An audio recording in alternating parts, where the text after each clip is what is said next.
What's going on, Philadelphia Eagles fans? It's your boy Philly Day One, and the Eagles did some roster moves, man. And one in which I just it just hurt me because I really had this guy making the team, and he ended up getting waived. But let's start off by the guys that they signed. They signed David Black, I think that is Blay from Miami. It's a D tackle. They signed him. They signed Jaquan Johnson, running back. Terrion Jackson, outside linebacker. They placed on IR Elijah Mitchell, the running back. They waived Jaden Roberts, the guard. I think he was like out of Alabama. And then they waived Daquan Wright. If you follow me, you know that I had big plans for Daquan Wright. He's gonna go somewhere. He's gonna be very successful. But they did waive him. I don't know if they signed him to the practice squad, whatever it may be. But he's up for grabs right now, unless they do all this stuff kind of early. Daquan Wright will probably be getting signed pretty fast. I think that he'll be signed pretty fast. We'll come back to David Blake. We'll come back to him, but in the video, Willie Lipkin is somebody that I heard twice. I heard from Colt Payton, and then I heard from Drew Kendall. Not that they called me or nothing like that, but in their interview they mentioned him, and they had great things to say about him.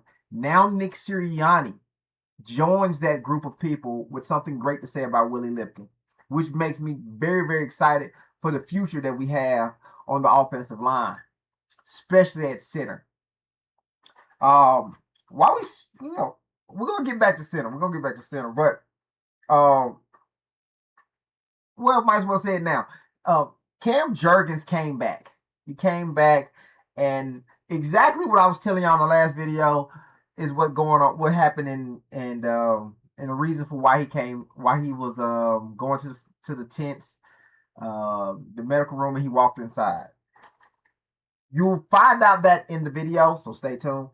What else we got? We got Jalen Carter. Jalen Carter made the top 100 at 29. And it's something very interesting. Look, Harry Roseman be cooking. He be cooking. And he snatched Jalen Carter from somebody right before he did. It started to become a thing. I don't know if he in the building, he got spies or something. On other teams, he is snatching players right before they're supposed to get guys. Like we got Makai Lemon like that. We got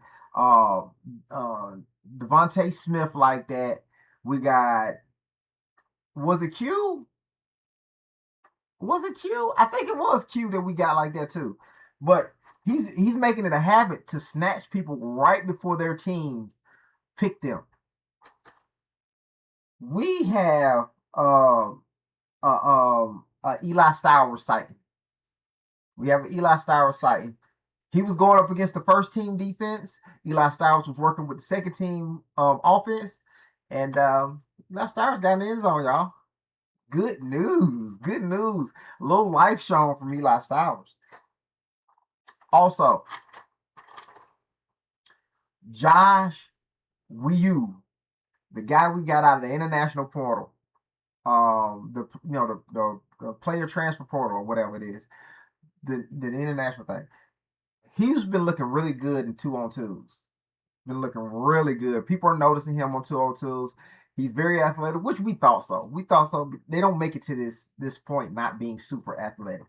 So he's very athletic with the bend, and they went to a whole thing which we'll get into in the video. I'll just stay tuned. We did have our first training camp fight, and they said this kind of stuff was brewing. I'll tell you who it was. The two guys who it started by, and we'll talk about that in the video. And Darius Cooper was going kind of crazy today. 5 catches in a 3-period in a 3-period time. He had 5 catches, and he was doing it. However, Darius Cooper could be making a case for jumping into this first team. Darius Cooper is just killing it. killing it on every catch. He had some amazing catches today against the first team defenses. So we're gonna look at Darius Cooper and Elijah Moore. Somebody Elijah Moore has been flashing all training camp, silently flashing though. Darius Cooper has been getting all the talks about it, but Elijah Moore has been flashing a lot, touchdowns and stuff like that. Elijah Moore might got 3 touchdowns already, and he got another one today at the end of practice. He got it again. Quinyon Mitchell had a interception, so Quinyon Mitchell getting to the ball. But enough of all this, man. Let's get into it.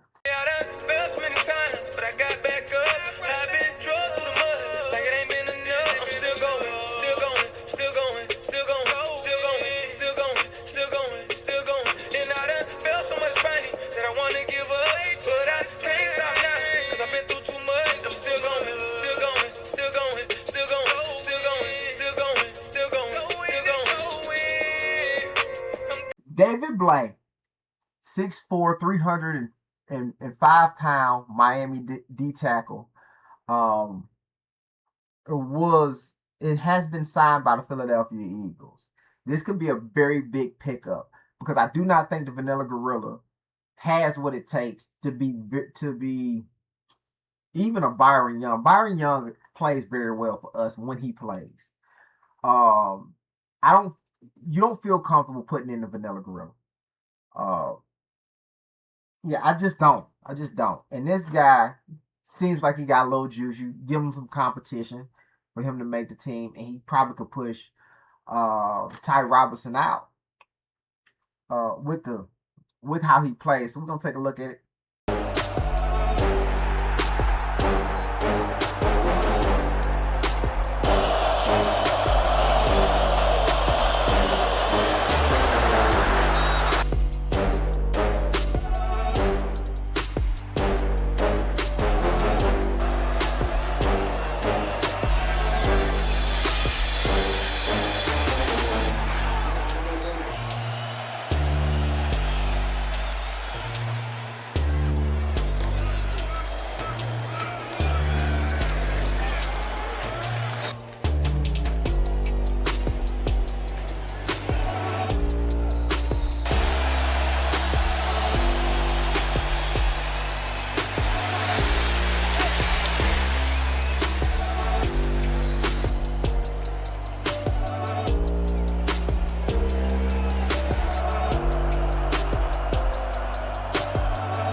That's right.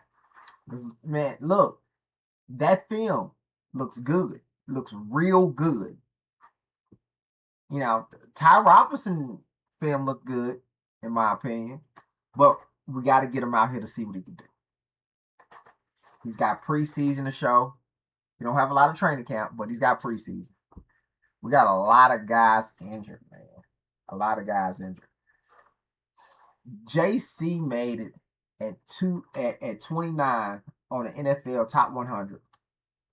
And one of the guys was like, hey, we thought we were going to take him. Sit and watch the film. Honestly, I thought we was going to take him, but Philly drafted him right before we had a draft pick. This is the most talented football player in this draft class. Damn it. Makes me sick that he's going there for sure. I can't believe we got to play him. Well, we better look at the guard because we're going to have to be blocking his ass. He's just one of those guys that is so disruptive. It's not even about technique. It's the fact that his will to destroy the dude in front of him is scary. I respect the hell out of him. He's got a different type of strength and violence that's terrifying for any interior lineman trying to stop him. Allen is slammed down by Jalen Carter. I remember at Georgia, no one could stop him getting through the line. Watching that translate to the NFL, I mean, obviously he makes big plays in the backfield, just wreaking havoc. One-on-one with Torrance, and it's just, no, just get him off me. Hey, Howie Roseman is making it a habit of, taking players as soon as the team who wants them are up to get them. They're just jumping right in front of them. We did it this year with Mekhi Lemon. The Giants wanted Devontae Smith. We went and did it then. We we're getting to a point where this is almost every year. And we sit here and we wonder why don't nobody want to take our phone calls. Everybody's bitter. Everybody's bitter. And can you blame them? You know, I can't really blame them. But great job, Harry Roseman, going to go grab a Jalen Carter. An even better job of keeping a Jalen Carter. Look, they had Jerry Jones say, "Oh, I don't want to have to play that guy." Look, the guy you went and got to block him, we're gonna sweep the Cowboys. This year, we're gonna sweep the Cowboys. He is gonna destroy that dude. Because that dude think that he got over. He think that he played really well against this very injured Jalen Carter. Jalen Carter went nowhere near 50% last year. You got a healthy Jalen Carter. He gonna get him. He gonna get him. All right. We had our first fight. And it was Tyler Steen and Ty Robinson. And they said from the reports it had been brewing. So Tyler Steen plants Ty Robinson. Ty Robinson didn't like that, and they got into it and caused a whole scuffle. They had to switch to 7-on-7s to get the defensive line, the offensive line off the field. The Vanilla Gorilla getting slammed to the ground. I'm not saying you can't lose a rep. Getting slammed to the ground when you came in, your thing was supposed to be power. Not by Tyler Steen. Like, you getting planted by Tyler Steen, that don't look good. Now, if you got planted by Landon Dickerson, that's a whole different story in itself. It's Landon Dickerson. But you getting planted by Steen don't look good for you trying to make this team. And that might be why they went and got David Blake. So, all right. Nick Sirianni went off to talk about Willie Lipkin. Willie Lipkin has been talked about by Cole Payton, Drew Kendall, who looking like a guard. Drew Kendall was looking like a guard. And they was talking about how good he was playing. So Nick went off to say this. Really continue to get better and be more, and you notice him even more once the pads have come on. And so he has ability to play in the inside and the center or guard, and good versatility, smart guy, really athletic, and he's been fun to watch at the camp. I think we find ourselves as coaches, when we're watching tape, just kind of being like, man, Willie did it again, and Willie's getting some really good guys to go up against, and so that's tested every day, and we're just looking for him to continue to grow and continue to show what he can do, because it's about consistency. We all want consistency to have that steady growth and getting better, but you're building trust, and I think Willie is building trust with his teammates, because you build trust by consistently doing what you're supposed to do out there, and Willie's been doing that. Willie Lipkin is having a really good, and he's a really tiny dude. I don't know. Let me put this up so you guys can understand. Willie Lipkin is a very tiny guy. This is him and Mekhi Morris, and he is so much smaller than Mekhi Morris, and he's not super fast, but he got like really down to the ground kind of so I don't know how he's being effective at this size. He don't seem that strong. I don't know, but he's doing it. And a lot of people like to say, "Oh, he's like a Jason Kelce." Well, Jason Kelce was faster than this kid, and he might have been stronger than this kid. I don't know how this kid is doing it, but Willie Lipkin is having a great camp from everybody that you talk to. Like, man, it's not being publicized, but he's having a super good camp. Now, with that being said, Cam Jurgens, since we on centers, Cam Jurgens went to the tent, then he went inside, probably two practices strong. Now they're coming out to say that it was heat exhaustion. That is I'll take that. I'll take heat exhaustion. I'll take that. Go fill him up with some fluids and stuff like that. Let him get back, and he can come back tomorrow. I thought it was his back. I was scared. Listening to the Willie Lipkin thing, I don't think that Willie Lipkin gonna come in here and just be a Pro Bowl center. We have a Pro Bowl center. I would like for my Pro Bowl center to play. But it's good that we got Willie Lipkin, and people are saying that he's playing very, very well. I still want Cam to play. And knowing that it's not his back ain't giving him the issues, that's good news. That is really good news going into the season. All right. Eli Stowers. Eli Stowers was with the second team offense, and they played the first team defense. Eli Stowers caught a ball over the middle of the field of the seam for a touchdown against the first team defense. Busted coverage. Now that ain't good, but Eli Stowers got a chance to show why he here. In the second round, this is why I'm here. I'm here to catch balls. But he has got to block. You got to block. And that's going to come with a little technique. That's why they got Johnny Mutt up in here to teach him some techniques. Johnny Mutt came into the league as a pass catcher. He wasn't physically huge. He didn't run fast. So he had to learn to block. And he learned to block. And now he's right over Eli Stowers, and he's going to teach him how to block. Eli Stowers is much more athletic than any other tight ends that we have in this group. But him blocking, he got to block. All right. Now that we got that all out the way, we'll talk about Elijah Moore. Is taking some punt returns. Elijah Moore got to make this team. And with the way that Darius Cooper has been playing, he's made this team. I don't know if anything can be said. I think I said in the last video, he's pretty much made this team, man, as the fourth wide receiver. Elijah Moore has been playing absolutely crazy. He's been good. Not Darius Cooper good, but he has been good.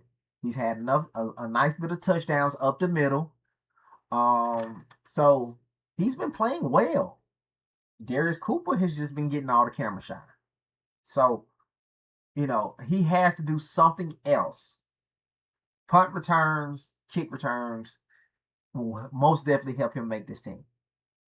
Like I said, Darius Cooper had a crazy camp. This training, today alone, Darius Cooper had 5+ catches. 5 is what I seen before I started doing the video. But he had one on Rick Woolen on a go ball. Beat Rick Woolen on a go ball. And caught the ball. Feet in bounds. Everything. It was legit. He's had crossing routes, hitch routes. He's had out routes. He's been catching the ball on all these possessions. He has earned his spot on this team. Earned his spot. Which brings me to my last, brings me to a question. Here's the question. Which wide receivers would you guys like to see make this team? Now, we know the first three. We got Smitty, Wicks, Lemon, Cooper, I think Elijah Moore, and maybe Hollywood Brown is how I'm seeing it. Anybody else? No. Like Hollywood Brown, and that's because I didn't have nobody to fit right there in that 6th spot. But I think the people who make this team outside of the 3 is Cooper and Moore. I think we're holding 6 receivers. We're going to have 6 receivers going into the season. And, these are my 6. Y'all let me know who y'all 6 is. Like, comment, subscribe. Turn those post notifications on so y'all stop missing these videos. And we out. Let's go, Birds.